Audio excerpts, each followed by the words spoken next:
Gauff disappointed by Wimbledon loss but won't dwell on it. Before Wimbledon began, Coco Gauff reflected on the significance of her breakthrough performance at the place 6 years ago, a run to the fourth round at age 15, and what aspirations she harbored as she prepared to return. Even when I see videos of me during that time, it just doesn't feel like it's me.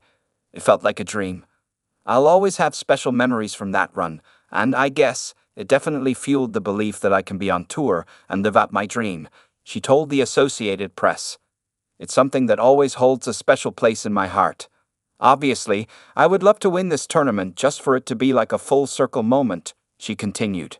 I feel like it would be like the start of the dream, and I don't want to say the finish, because I obviously have a lot of career left, but a full circle type of situation. A week after that conversation, the number 2 ranked Gauff was out of the bracket at the All England Club in the first round with a 7-6, 3, 6-1 loss to unseeded Diana Yastremska at number 1 court on Tuesday night. Gauff was undone by serving troubles, including 9 double faults and more than 24 unforced errors in all, not to mention Yastremska's hard, flat ground strokes. It was an abrupt and mistake-filled exit for Gauff, who so recently earned her second Grand Slam title at the French Open via a 3-set victory over number 1 Aryna Sabalenka in the final. After Tuesday's defeat, Gauff said, "I definitely was struggling in the locker room.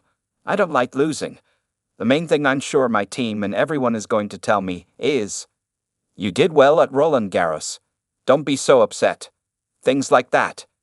But as much as she'll want to move on and focus on what's to come, the 21-year-old American acknowledged as she dabbed away the tears welling in her eyes during her news conference that she felt a little bit disappointed in how I showed up today.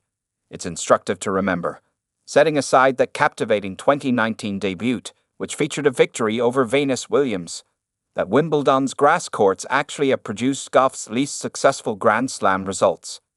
Yastremska's take? She said she considers Gauff much better on clay court and hard court than on grass. This was the second time in the past 3 years that she was sent home in the opening round. She's never been past the 4th round at the All England Club, whereas at every other major tournament, including the hard-court Australian Open, she's at least reached the semifinals. Her first Slam trophy arrived on the hard courts of the US Open in 2023 when she was 19. She already was the 2022 runner-up on the red clay at the French Open before going one step better this time.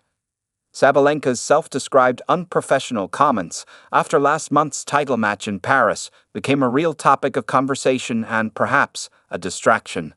Gauff and Sabalenka sought to put it behind them and tell fans they should, too, by filming TikTok videos together once they got to Wimbledon.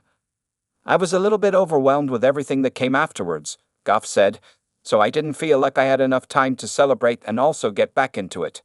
It's not easy to manage the tricky transition from the Roland Garros clay to the Wimbledon grass. There's a reason it's been a decade since a woman won both in the same season, and a reason that woman was Serena Williams." By the end of the night, Gauff was eager to look ahead to the upcoming North American hard-court circuit, culminating with a trip to New York in late August. "I mean, obviously I'm not going to dwell on this too long, because I want to do well at the US Open. Maybe losing here in the first round isn't the worst thing in the world," she said, "because I have time to reset."